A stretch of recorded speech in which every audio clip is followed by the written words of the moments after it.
Muy buenos días, ¿cómo les va? Tenemos un mundo bastante convulsionado, estamos a las puertas de una guerra, no, hay una guerra allí entre Siria, en la misma Siria internamente, y es un panorama complejo que muchas veces no conocemos los detalles, pero sigue muriendo gente, se siguen tirando bombas, se sigue poniendo en riesgo la integridad de muchas familias, de iglesias.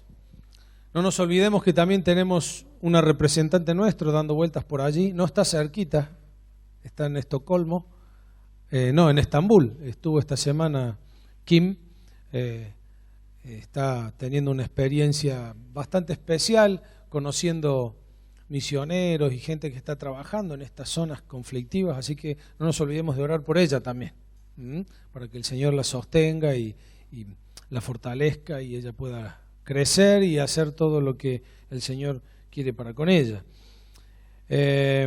Estamos viendo una serie de mensajes que comenzamos el domingo pasado con motivo de Pascua que se llama ¿cómo? Cuando el amor habla. ¿Te habló el amor esta semana? Cric, cric. ¿Qué pasó? ¿Cuál fue el primer mensaje que vimos? Todavía no pongas nada. ¿Cuál fue el primer mensaje que vimos la semana pasada? A ver, vamos. ¿Quién vino la semana pasada? Empecemos por ahí. A ver, levante su mano. Bueno, somos varios. ¿Hablamos sobre qué? La palabra del perdón. Vamos a ver durante estas semanas cada una de las frases o palabras que tuvo Jesús estando colgado en la cruz. Y una de las primeras frases que él dijo estando en la cruz fue: Padre, perdónalos porque no saben lo que hacen. Y hablamos sobre el perdón, lo que significaba librarnos de la culpa, el hecho de que Dios nos perdona de a poquito, con el tiempo. ¿Así habíamos hablado? No, Dios nos perdona completamente, instantáneamente, lo hace milagrosamente, Dios nos perdona. Y de la misma manera que hemos sido perdonados, nosotros debemos perdonar. Y yo antes de comenzar hoy con el segundo mensaje, quiero contarte una experiencia que tuvimos esta semana relacionada al perdón. Porque cuando uno habla muchas veces sobre el perdón, vivirlo en carne propia, experimentarlo es diferente. Yo sé que muchos de ustedes sabían, ayer una persona se me enojó porque dice que no sabía nada, pero bueno, va un besito para esa persona porque se molestó. La semana pasada, de martes a viernes, José con Daniela, Celina y yo estuvimos en un congreso que se hace anualmente para pastores. Esta vez se hizo en la ciudad de Villa General Belgrano. Es un congreso que organiza un ministerio internacional de Estados Unidos, al cual hemos sido invitados ya por 8º año consecutivo, y uno puede ir, participar, y lo bueno que tiene, no solamente que compartimos con otros pastores de la Argentina, sino que no tenemos que pagar nada, somos invitados gratis, eso está bueno, pasamos unos días, pero sobre todo recibiendo mucho de Dios para nuestras vidas y algo que es necesario en la función en donde estamos. De hecho, muchos de ustedes como líderes nos han acompañado en alguna oportunidad cuando este encuentro se hacía abierto a más líderes. De hecho, el año próximo se va a volver a hacer de la misma manera. Nada más que estos últimos 2 años era solo para pastores. Pero no quiero demorarme en eso. Digo, muchos de ustedes sabían y estaban orando y otros no. Cometimos el error de no comunicarles a ustedes que íbamos a estar viajando. Pero allí en este retiro nos ocurrió algo muy interesante. En este retiro había pastores de distintas denominaciones y estábamos juntos. ¿Qué pasó? En el año 1950, probablemente ustedes no recuerden una historia del Ecuador, pero hemos hablado de esa historia aquí, de un tal Jim Elliot. ¿Recuerdan quién era Jim Elliot? Un misionero estadounidense que sintió un llamado a predicarle a una tribu que se llamaba ¿cómo? Los Aucas, que ahora, nadie sabe por qué, pero no se llaman más los Aucas, le dicen Guarani, ¿está? Pero este misionero tenía el llamado de predicarle. Ustedes saben que esta tribu, los Aucas, todos conocen, o si no se los cuento, era una tribu que nunca había tenido contacto con otra civilización. Estamos hablando del año 1950, ¿hace cuánto? 60 años. Ellos cazaban y mataban, vivían solamente tapados con un taparrabo, o sea, muy primitivo, y nadie nunca les había podido predicar el Evangelio. Jim Elliot siente un fuerte llamado a hacer esto y junto con otros misioneros emprenden la tarea de ver cómo contactarse. Hay varios libros escritos sobre esto. Portales de Esplendor es uno, la vida de Jim Elliot otro, después está la vida de Ned Saint, porque fueron 5 misioneros que estuvieron involucrados en esa tarea, era Ned Saint, que era piloto de avión. Y vos decís, ¿podés ser misionero siendo piloto de avión? Claro. Bueno, él piloteaba los aviones para llevar en la selva a los misioneros de un lado al otro. En el año 1950 ellos deciden hacer contacto con esta tribu, sabiendo lo peligroso, nunca habían tenido contacto y los que tenían contacto con esta tribu morían clavados por una lanza y atravesados por 4 o 5 lanzas cada persona. Después de una serie, yo no les puedo contar toda la historia porque es muy larga, después de que ellos hacen un contacto visual, le dejan regalos y demás, 5 misioneros deciden en un avión aterrizar en una playa para intentar hacer el primer contacto persona a persona con esta tribu. Se da ese contacto. Luego de estar 3 días en la playa, habían improvisado una pista de aterrizaje en la arena, habían hecho una choza en un árbol. Aparecen representantes de esta tribu, en este caso era mujer y una adolescente. Y luego aparecen otro y lo llevan a pasear en el avión. Y ellos estaban exultantes y contentos porque habían tenido un primer encuentro pacífico. 3 días después de esto, llega una delegación de guerreros aucas y los matan a estos 5 misioneros a lanzazos. Lejos de acabar con la obra misionera en ese lugar, la esposa de Jim Elliot, la esposa de John McCulley, la esposa de Saint, todos los que quedaron ahí, continuaron con la obra y terminaron siendo salvos muchos de esa tribu. Y hoy día hay una iglesia establecida ahí y una obra misionera. La historia cuenta que años después, aquellos que mataron a los misioneros fueron bautizados por las mismas esposas de los misioneros y los hijos de los misioneros, dando un ejemplo de perdón. Yo les cuento la historia muy rápida. ¿Qué nos pasó esta semana estando allí en Villa General Belgrano? Con sorpresa nuestra, a mediados del retiro, nos enteramos que una sobrina del piloto del avión, de Ned Saint, Evelina Saint, estaba con nosotros en el retiro. Y uno dice, uy, qué cerca está esta historia que uno la leyó tanto en libros. Y ella es pastora junto con su esposo en una iglesia en Córdoba y estaba presente en el retiro. Ahora nuestra sorpresa aumentó cuando el día jueves a la noche aparece un misionero, Reinaldo, y nos viene a contar que él está trabajando en la selva con los aucas. Y nos muestra fotos de su esposa Blanca, de sus hijos y de toda la obra que están haciendo allí entre los aucas. Y uno dice, wow, aquello que leía, uno lo puede vivenciar de cerca. Ahora, la verdad no pudimos contener las lágrimas cuando en un momento de la reunión él presentó a Yuma, y quiero que pongas la primera foto, y que fue uno de los aucas que mató a Jim Elliot, a John McCulley y a Saint. ¿Ese es el video o la foto? ¿La podés ampliar? Sé que hoy estamos... se ve poquito. A ver, la que sigue, la otra foto, ¿puede ser? Ahí está. Él se llama Yuma. No habla el español, habla el idioma de los Guarani. Y él es uno de los 3 sobrevivientes de los 10 guerreros que fueron a matar a Jim Elliot, a John McCulley, a Saint y a los otros 2 misioneros que no recuerdo ahora los apellidos que estaban allí. El que está al lado mío, que yo lo estoy abrazando, es el hijo, no me acuerdo cómo se llama, es el hijo de Yuma. Él habla español. Bueno, dice que habla español. Yo lo escuchamos porque él lo hizo hablar, que de hecho, ¿podés poner el video? A ver si se escucha. Escuchen cómo habla Yuma. A ver. cortito, porque después les cuento, a ver si podemos escucharlo.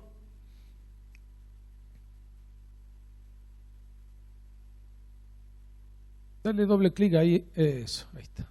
A ver si se escucha.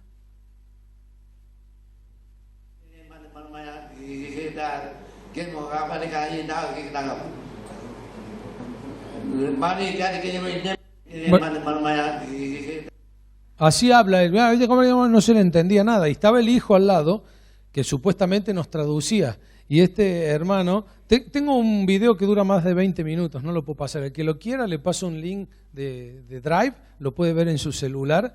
Y bueno, se entiende. Y el hijo lo traducía. Mi padre, yo íbamos a estar sentados, comer, todo en infinitivo. Me hacía acordar cuando uno fue a Estados Unidos que ellos deben haber pensado que uno hablaba como indio. Bueno, él traducía y convencido.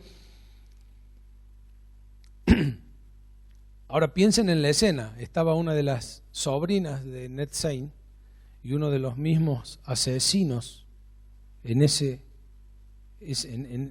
cuando fue el episodio. Cuando estos aucas matan a los misioneros, Yuma, que es el viejito, pone de vuelta la foto a donde estoy yo, él es el más joven de los que va a matar, por eso está vivo todavía. Y él recibe el perdón de Dios y la familia de los misioneros lo perdona a él nuevamente. Y es increíble ver cómo el perdón de Dios es el que hablábamos la semana pasada, cuando cae sobre la vida de las personas, cuando se hace en serio, cuando en realidad Dios opera en la vida de la gente, restaura vidas, abre puertas a las naciones. Cuando estos aucas se convierten, porque ellos los matan a los misioneros engañados, porque otra gente de una tribu les había dicho que estos misioneros venían a matarlos y había todo un enredo familiar. Entonces cuando ellos llegan a la playa 3 días después y los matan a los misioneros, ellos estaban engañados porque ellos creían que estos blancos los venían a matar. Y dice, Yuma contaba esa noche, nos contó, que mientras los estaban estacando porque le clavaban estacas en el cuerpo, dice que Jim Elliot se para en uno de los árboles con 2 lanzas ya clavadas, estaba muriendo y le gritaba, no nos maten, venimos a predicarles del amor de Dios, no queremos hacerle daño. Pero aún así, él estaba parado porque él era jovencito y su misión era rematar a los que ya habían enclavado a otros. Y dice que el jefe vino y le dijo, vamos Yuma, andá y mátalo, y él tuvo que matar a uno, rematarlo como quien dice. Y ellos cuando volvían ese día después de la matanza, venían pensando en lo que le habían escuchado decir a Jim Elliot, que ellos eran buenos, que no venían a hacerle daño. Y se venían preguntando, ¿no habremos hecho algo malo y en realidad esta gente era buena? Y ellos se venían preguntando eso. Y en un momento, subiendo una loma, el cielo se convierte en un gran esplendor de resplandeciente de luz. Ellos quedan que no pueden ni siquiera mirar y empiezan a escuchar una melodía con un gran coro cantando. Todos los guerreros. Y en ese momento ellos tuvieron la convicción de que lo que habían hecho estaba mal. Dice, estos son los dioses que nos están advirtiendo que lo que hemos hecho no está bien. La historia es muy larga, léela, pero es apasionante. Cómo después la hermana de Jim Elliot con su esposa, con la esposa de John McCulley y de los otros misioneros, terminan llevando el evangelio a esta tribu y todos los guerreros se convierten. Años después de eso, Billy Graham hace una campaña en Estados Unidos y decide llevar a algunos de estos guerreros a la campaña para que cuenten el testimonio de cómo habían matado a los misioneros, pero la familia los había perdonado y hoy están sirviendo en iglesias. En un momento de la campaña, el coro de Billy Graham empieza a entonar una canción y los músicos a tocarla, y los guerreros entran en pánico, empiezan a llorar, se caen al piso y la gente le pregunta qué le pasa y dice, estamos escuchando la misma canción, la misma melodía que escuchamos aquel día que matamos a los misioneros. Y en el año 2006, conmemorando los 50 años de la matanza, en una reunión que se hizo también en Estados Unidos, estaban todas las familias de los misioneros y durante un par de días estuvieron contando su experiencia de lo que fue perder a su esposo, a su hijo, allí en las misiones. Y le tocó el turno de hablar a Yuma. Y él pasó y veía a todos los norteamericanos compungidos por haber hecho lo que Dios pedía, pero aún perdonándolos, y él se para y les dice: yo maté tan solo a uno, pero Dios me perdonó. Y queridos hermanos, hablamos de la palabra del perdón el domingo pasado. Y yo jamás pensé que me iba a encontrar con esta experiencia a días de ver en persona y ver cómo la sobrina Evelina Saint iba y lo abrazaba a Yuma. Y él fue el que mató a su tío a lanzazos. Pero el perdón de Dios lo cubrió todo. ¿Qué hemos hecho nosotros que Dios no nos pueda perdonar? ¿Qué ha hecho el que tenés al lado? ¿Qué ha hecho tu vecino? ¿Qué ha hecho quien sea que no podamos perdonar? Te dejo el desafío, así como estamos orando por el Cáucaso y oramos por allí, también para que ores por los que trabajan aquí. En el Ecuador, no es tan lejos como el Cáucaso, pero allí están. La familia Reynolds tiene 2 hijos y un tercero que adoptó, 3 hijos, viven llevándole el Evangelio a esta tribu, que todavía en gran parte tienen que alcanzar con el Evangelio, viven con $300 mensuales, porque hay una sola iglesia que los está sosteniendo. Y yo te cuento esto porque lo vimos esta semana, y sabemos muy bien que podríamos hacerlo pasar a Omar, y Omar nos contaría de cuántas cosas similares como esta, y ni siquiera tan lejos como en el Ecuador, aún en Argentina, como la misión que fueron a visitar hace poquito, hace 15 días, Martín, Enzo y Omar, en donde hay comunidades que necesitan de nuestro apoyo en oración, financiero, pero que son una expresión del amor de Dios. Ejemplos de perdón. El Señor dijo estando en la cruz: Padre, perdónalos porque no saben lo que hacen. Pero también estando en la cruz había 2 malhechores a su alrededor.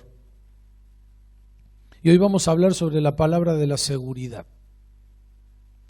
A mí me gustaría que al terminar esta reunión, cada uno de nosotros, al salir por la puerta que sea, tengamos la certeza, la convicción de que vamos a estar en el cielo por la eternidad. ¿Recuerdan la escena? La vamos a leer en Lucas 23, del 39 al 43. Lo tienen en su bosquejo y también está allí en la pantalla. Uno de los criminales colgados junto a él se burló. ¿Así que eres el Mesías? Demuéstralo salvándote a ti mismo y a nosotros también. Pero el otro criminal protestó: ¿ni siquiera temes a Dios ahora que estás condenado a muerte? Nosotros merecemos morir por nuestros crímenes, pero este hombre no ha hecho nada malo. Luego le dijo a Jesús: Jesús, acuérdate de mí cuando vengas en tu reino. Jesús respondió, y acá está la palabra de Jesús: te aseguro que hoy estarás conmigo en el paraíso. La palabra de la seguridad. Últimamente vemos noticias que son de la índole en el último minuto. En el último minuto, en las últimas instancias, el juez lo declaró inocente y lo iban a condenar culpable. En el último minuto se salvó de un accidente porque, gracias Martín, porque tal cosa. Y pareciera que cuando fuera algo en el último minuto le otorga un dramatismo, algo especial. Bueno, esta es la salvación en el último minuto. Estaba Jesús colgado en la cruz, 2 malhechores, uno a su derecha, uno a su izquierda. No sabemos cuál es el que dice algo, pero hay uno de ellos que se burló, no sabemos si es el de la derecha o el de la izquierda, pero le dijo: sálvate a vos mismo, y empezó a blasfemar contra Jesús. El otro dijo lo que dijo y Jesús le dice: te aseguro que hoy estarás conmigo en el paraíso. Yo quiero recordarte 5 cosas que el hombre que se estaba muriendo sabía. Y vos sabés que una cosa es lo que vos podés saber y otra cosa es lo que debés saber.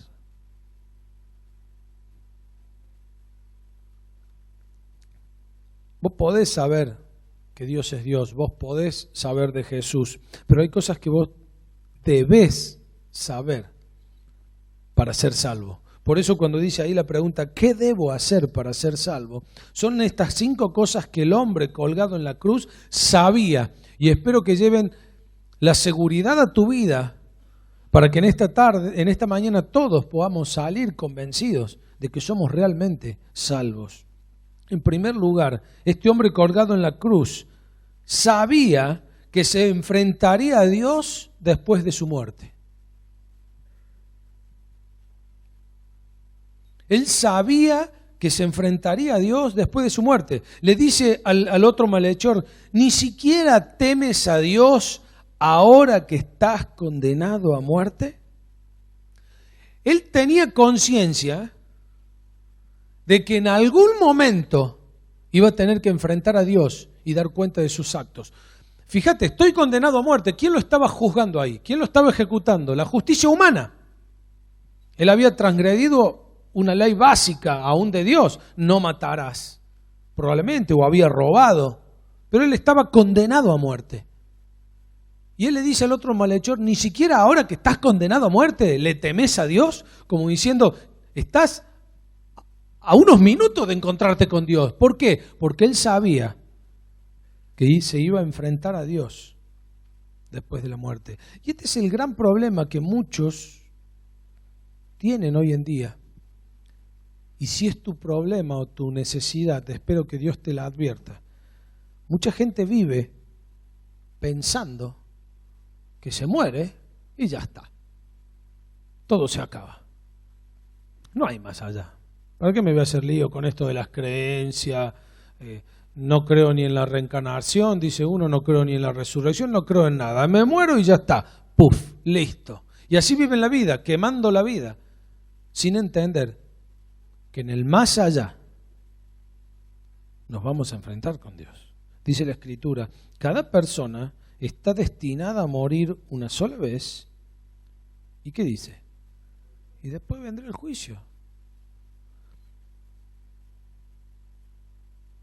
Este malhechor en la cruz sabía que después de la muerte tenía que encontrarse con Dios mismo. Y si hay algo que vos debés saber para ser salvo, es que después de la muerte te vas a encontrar con Dios. Si has decidido rechazar a Dios toda tu vida, solo te esperará un juicio para determinar eternamente el lugar donde lo vas a pasar, lejos de Dios.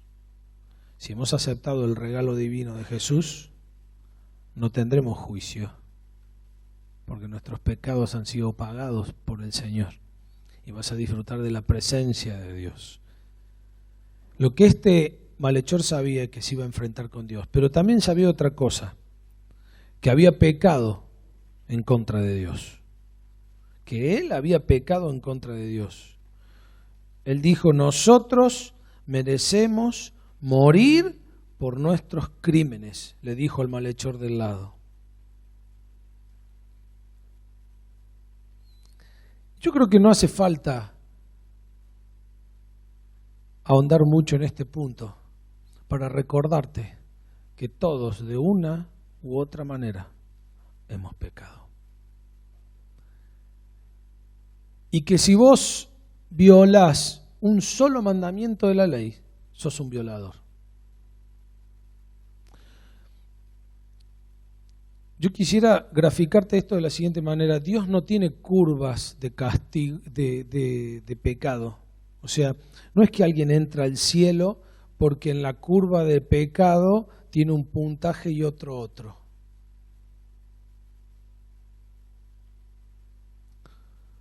Por ahí para nosotros matar a alguien pudiera ser gravísimo. Y eso sin duda nos pone en una condición de pecado para con Dios, ¿sí o no? Nos excluye del cielo, ¿sí o no? Ahora, el que acaba de mentirle a su padre o a su madre acaba de pecar, ¿sí o no? Y él también está excluido del cielo. No hay curva. No sé si me entienden. No hay un pecado más grave que otro que pueda hacer que yo con algún pecadito entre al cielo. Porque yo para entrar al cielo tengo que ser perfecto. Y para ser perfecto no tengo que haber transgredido ninguna ley. Y eso para nosotros los hombres es imposible, porque nadie puede decir que no peca. Por eso está Cristo, el hombre que nunca pecó. Ya después vamos a hablar de eso. Pero fíjate lo que dice, la paga que deja el pecado es la muerte, dice Romanos 6:23. Pero el regalo que Dios da es la vida eterna por medio de Cristo Jesús nuestro Señor. O sea, lo que vos merecías, tu paga, era morir. Cuando un empleador, un empresario, llega a fin de mes y le paga el salario a un empleado, ¿le está regalando algo? No, se lo merece, porque trabajó por esa paga.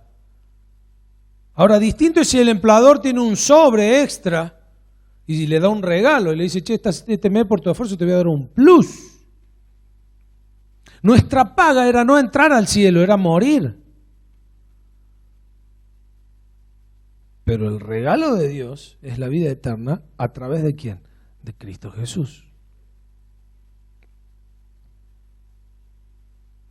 Nosotros hemos pecado y tenemos que reconocer nuestro pecado. Y saber de que en nuestra condición humana nunca vamos a acceder a estar en la presencia de Dios por la eternidad, sino es a través del regalo del don de Cristo. A través de que Él murió en la cruz en mi lugar y todas mis ofensas Dios las cargó sobre Él de alguna manera. Y ese es el milagro y la locura de la cruz. Aquellos que creen en Jesús son declarados inocentes. Por eso podemos ir al cielo.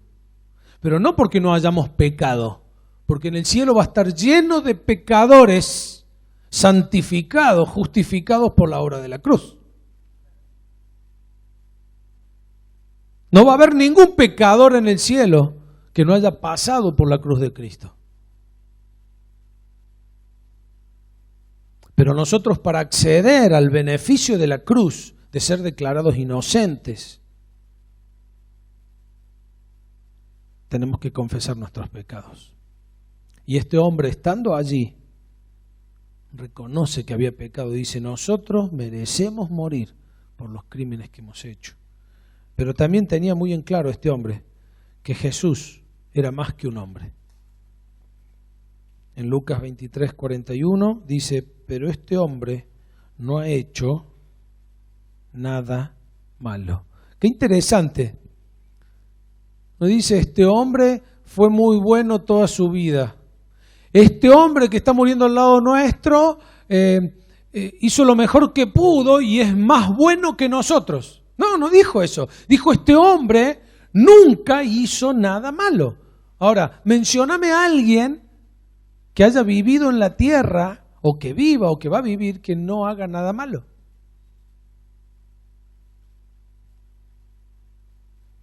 Dice la Biblia en Eclesiastés 7:20, no hay una sola persona en la tierra que siempre sea buena y nunca peque. ¿Quién fue la persona que más vidas ha salvado en este mundo? ¿Cuál es el hombre que más vidas ha salvado en este mundo? ¿Saben quién es? No, hombre. Jesús era Dios y hombre a la vez. Alguien investigó esto. Norald Brooks, la verdad que no, es un nombre medio raro, falleció hace 10 años. Él hace 70 años desarrolló un compuesto que le permitía a las semillas y a los cultivos ser resistentes contra el ataque de plagas y las condiciones adversas. Y por el desarrollo de ese componente de este hombre, era un científico, más de 1 billón de personas en el mundo no murieron de hambre en China y en India por el desarrollo de esta persona. Y los que estudian y saben dicen que este hombre es la persona que más vidas ha salvado con un invento propio. Este hombre era cristiano. Y si vos le preguntarías y le preguntaron a este hombre si él se consideraba importante, y él dijo: Dios me ha permitido salvar algunas vidas, pero el Hijo de Dios va a salvar a todo el que se llegue a él, porque él es un hombre que nunca hizo nada malo. La condición de Jesús en la tierra es única. Dios hizo que Cristo, quien nunca pecó, fuera la ofrenda por nuestro pecado, para que nosotros pudiéramos estar en una relación correcta con Dios por medio de Cristo. Este malhechor en la cruz no solo sabía que se iba a enfrentar a Dios después de morir, no solo sabía que él había pecado y lo estaba reconociendo, no solo sabía que Jesús no era uno cualquiera, era el único que podía morir. Mira, si Dios hubiera tenido un plan mejor, ¿no te parece que no hubiera usado a su hijo? Si algún ángel hubiera podido venir a morir en nuestro lugar, ¿Dios no lo hubiera hecho? ¿Vos no salvarías a tu hijo fuera lo que fuera? ¿Sí o no? Pero la única solución que había era que Jesús naciera siendo hombre y como hombre que nunca pecó muriera en nuestro lugar. Y a través de su muerte, nosotros confiando en Él, podemos tener la salvación. Por eso, este malhechor sabía también que solo la gracia podría salvarlo. ¿Qué le dice el malhechor a Jesús? Luego dijo: Jesús, sálvame. En el nombre de Jesús te ordeno que me salves. Como dicen algunos que le dan orden en el nombre de Jesús a algunas cosas, ¿no? Digo, ¿qué le dijo él a Jesús? Acuérdate de mí. Porque él sabía que si recibía el perdón de Dios no era porque lo merecía, sino que era por gracia, que era un regalo. Dice Efesios 2, 8 y 9, porque por gracias ustedes han sido salvados mediante la fe. Esto no procede de ustedes, sino que es el regalo de Dios, no por obras, para que nadie se jacte. No podemos hacer nada para ser salvos. Y este malhechor lo sabía. Por eso allí colgado en la cruz y a minutos de morir le dijo: acuérdate de mí. Acuérdate de mí. Querido, no podemos hacer nada para que Dios nos ame, pero sabemos que Dios nos ama y que Él quiere perdonarnos. ¿Vos te pones en el lugar de Yuma? Él había hecho todo para mantenerse fuera del perdón de Dios, pero él entendió la verdad de Cristo y Dios lo perdonó. Y los familiares de los misioneros lo perdonaron.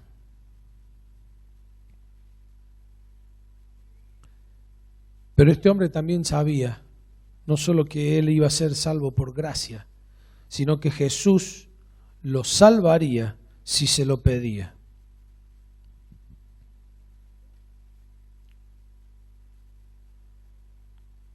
Luego le dijo: Jesús, acuérdate de mí. ¿Por qué le habla a Jesús y le dice que se acuerde de él? Porque él estaba confiando en Jesús.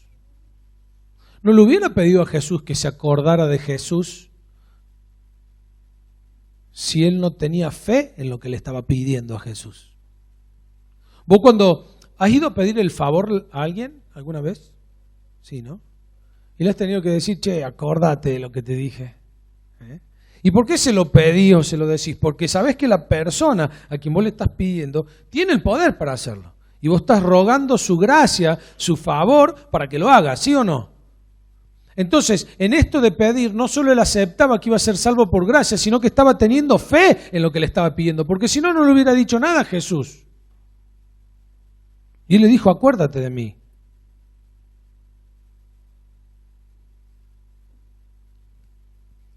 ¿Qué oración de fe hizo el malhechor que estaba en la cruz?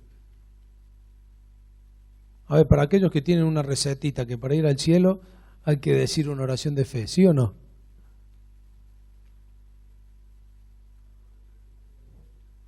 Ajá, ¿y con eso se convirtió?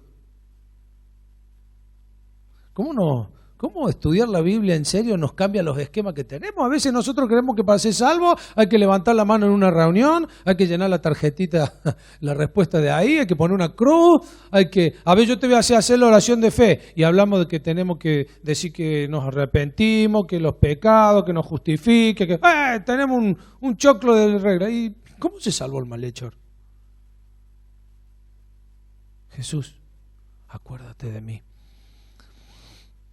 Un misionero fue enviado a un pueblo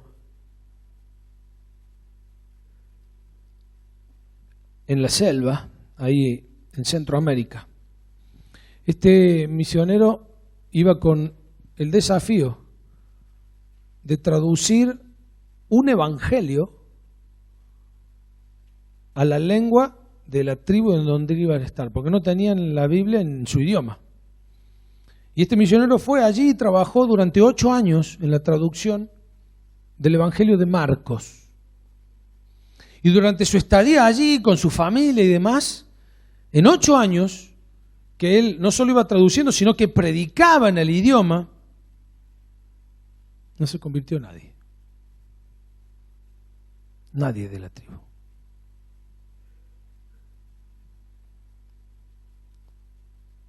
Llegó un tiempo que la agencia misionera le dijo, bueno, ya has traducido el Evangelio de Marcos, ahora te necesitamos en otro lado. Y él se sentía frustradísimo en irse de un lugar, 8 años predicando en su idioma, traduciendo el Evangelio, y dice que el día anterior a partir lo llaman, que Juan, que era una persona que él conocía de la tribu, estaba gravemente enfermo, estaba en el hospital. Entonces él lo fue a ver y Juan estaba casi en un estado de semi-inconsciencia, en coma. Los médicos decían que no pasaba la noche. Y él se arrimó, le preguntó a Juan si escuchaba y le entendía. Él le dijo, sí. Él había hablado muchas veces con Juan y le dijo, Juan, ¿vos sos consciente de que has pecado en tu vida? Y él dijo, sí. Porque no podía hablar. Él dijo, ¿y vos sos consciente de que Jesús murió en la cruz por tus pecados y te da vida eterna a través de eso? Sí. Y él estando allí, entró en coma Juan. Y él tuvo que irse. Al otro día salió el avión, se volvió con su mujer y estuvo en Estados Unidos. Frustrado. 5 años después él vuelve a esta ciudad, en la selva. Y para sorpresa de él, hay una iglesia cristiana establecida con más de 60 personas, a donde él había estado 8 años. ¿Y cuántos se habían convertido? Ninguno. Cuando va a conocer la iglesia, él dice, ¿cómo fue? ¿Quién inició esto? Y un hermano de la congregación le dice, ¿te acordás de Juan? ¿Que fuiste vos a orar por él en el hospital antes de que se muriera? Sí. Bueno, él no se murió. Él sobrevivió esa noche. Y cuando se despertó, él dijo, yo soy un hijo de Dios y tengo que fundar una iglesia. ¿Qué oración de fe hizo ese enfermo en coma? ¿Qué dijo? Sí. Querido, somos salvos por gracia, pero porque tenemos fe. Entonces no es tanto la oración que vamos a repetir, sino hacia dónde está orientado nuestro corazón. Porque una persona, minutos antes de morir, puede conocer a Cristo y no tiene que repetir ninguna oración. No te encasilles en eso de tener que hacerle repetir una oración a la persona, porque Jesús escucha el corazón y hacia dónde va. Y si bien, como dice la Biblia, cree en el Señor Jesús y así tu familia serán salvos, y como dice Romano, que si confesamos con nuestra boca que Jesús es el Señor y que lo levantó de los muertos, vamos a ser salvos. A veces, Dios, acuérdate de mí, es suficiente para ir al cielo. ¿Cuál es la seguridad de mi salvación? ¿Cuál fue la seguridad de salvación para el malhechor? ¿Los frutos en su vida fue la seguridad de salvación? ¿A cuántos convirtió? ¿Cuál fue la seguridad de salvación de este malhechor? La promesa de la palabra de Dios. ¿Qué le dijo Jesús? Jesús respondió, te aseguro que hoy estarás conmigo en el paraíso. ¡Wow! Él no necesitó mostrar frutos. Y si bien los frutos demuestran los cambios, y no vamos a negar porque Jesús dice que por sus frutos nos van a conocer. La promesa de Jesús fue suficiente para que este hombre muriera en paz, sabiendo que iba a estar en el paraíso. 4 cosas de nuestra salvación retratadas en esta escena de la cruz, con esta frase de Jesús dándole seguridad a este malhechor, que no hizo ninguna oración de fe, tan solo dijo, acuérdate de mí. Y él dijo, te aseguro, a ver, ponele la firma, te lo garantizo, que hoy estarás conmigo en el paraíso. Jesús le dice, en primer lugar, tu salvación, la salvación de este malhechor, es inmediata. ¿Cuándo le dijo? Déjame que vaya al cielo, lo piense, lo consulto con un par de ángeles y veo a ver cuándo me encuentro con vos. ¿Cuándo le dijo? Te aseguro que hoy. Hoy. Y el día puede ser hoy para tu vida. El día puede ser hoy. A todos los que están aquí los conozco, alguna vez los he visto. Probablemente no de todos conozco su vida, ni su trayectoria, ni su experiencia, ni su vivencia hasta aquí. Pero aquel que murió en la cruz y te dio la oportunidad para que vos puedas entrar al cielo sin pecado y vivir una eternidad, te está ofreciendo la salvación hoy. Y Él puede asegurarte que hoy vas a ser salvo. Porque Él le dice al malhechor, hoy estarás. Por eso, en segundo lugar, la salvación es inmediata, pero también es una certeza. Le dice, hoy estarás. Hoy voy a ver tu tema. Hoy voy a tratar el tema de tus pecados. No, dice, hoy estarás.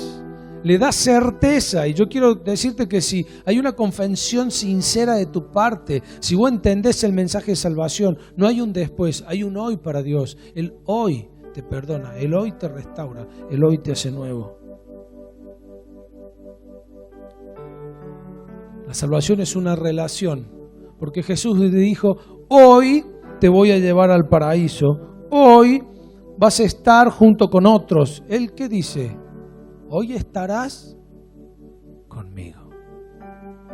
Y no nos cansamos de decir que ser cristianos, más que una religión, es una relación. Porque la promesa de eternidad no es para estar tocando el arpa en el cielo o vaya a saber haciendo qué cosa, sino es la eternidad en compañía, en relación con aquel que nos salvó. Y luego el Señor le dice, estarás conmigo en el paraíso, porque la salvación es un lugar para siempre. Hay muchos que creen que la gente cuando se muere, su alma entra en un estado de adormecimiento y entonces pasa a estar dormido hasta que Jesucristo vuelva y resuciten y cada alma obtenga su cuerpo de vuelta. Esto es un engaño. Porque este malhechor, ¿cuándo murió? ¿El mismo día que Jesús? ¿Sí? ¿Y cuándo estuvo en el paraíso con Jesús? Ese día. Si Jesús le dijo, hoy.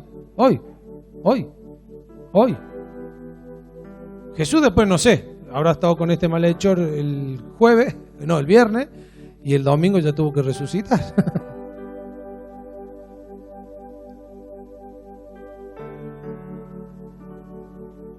Pero el cielo existe.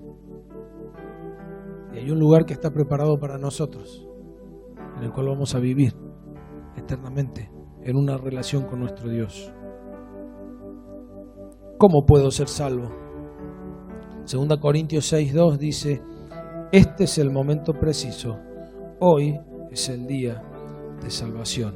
Romanos 10:13 dice, todo el que invoque el nombre del Señor será salvo. Hay gente que vive posponiendo las cosas. El escritorio es un desastre, pasan la semana y siempre decís, mañana lo voy a acomodar. Resulta que el auto está sucio, ya no podés entrar de la mugre que tiene y decís, mañana lo voy a lavar. Y llega mañana y decís mañana y siempre postergamos. Y quizás te has enfrentado más de una vez con esta realidad de que al cielo no vas a entrar si no tenés a Cristo, que no vas a vivir una vida eterna si Jesús no ha regenerado tu vida, si no has nacido de nuevo. Y siempre decís mañana. Y quizás has salido por estas puertas más de una vez o en otra iglesia y has dicho, bueno, mañana, Señor. Y el Señor te dice, es hoy. Porque te promete salvación hoy. Te promete perdón hoy. ¿Recordá la historia del Auca que te conté hoy, del Guaroni, de Yuma? Si alguno de nosotros hubiera matado a alguien, se sentiría la peor persona del mundo, aún habiendo recibido el perdón de Dios o de la gente. Pero Dios lo perdonó y él vive en la libertad que Cristo le dio. Y hoy Dios quiere que vos seas perdonado. ¿Vas a dejar para mañana lo que puedes hacer hoy? Inclinemos nuestros rostros. Y como te dije recién, yo podría repetirte una oración, vos la podrías decir, pero creo que todos los que estamos aquí, ninguno es un analfabeto, ninguno no sabe hablar. Por eso con tus palabras vos le podés decir a Dios allí, Dios, perdóname. Señor, creo en ti. Acuérdate de mí, Dios.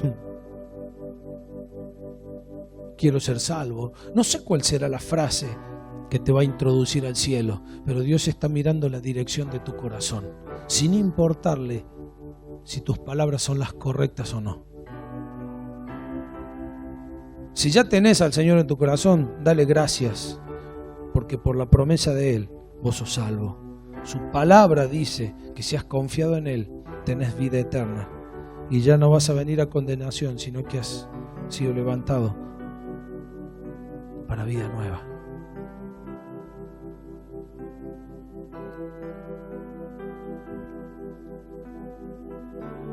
Amado Dios, queremos darte las gracias en esta mañana, porque no solo podemos ser beneficiarios de tu perdón, confiando en la obra de Cristo, sino, Señor, que estamos seguros de que vamos a vivir una eternidad contigo y que somos salvos. Gracias por este episodio de la cruz, en donde este malhechor en sus últimos minutos de vida tiene muchas cosas en claro, Dios, que quizás muchas veces nosotros no. Gracias por tu amor, por tu gracia, porque sabemos que un día nos vamos a enfrentar contigo. Padre, si hay alguien en esta mañana que no conoce la experiencia de ser salvo, Señor, que no salga de este lugar sin Cristo en su corazón, sin la certeza, la convicción de saber que se va a ir al cielo, porque todos nos moriremos, Señor. Eso es de lo único que estamos seguros. Aquí en la tierra es de lo único que sabemos, que vamos a morir, pero, Señor, también creemos en que pasaremos una eternidad contigo. Padre, bendícenos en esta mañana, derrama de tu gracia, de tu poder en nuestras vidas. Toca nuestros corazones. En el nombre de Jesús. Amén.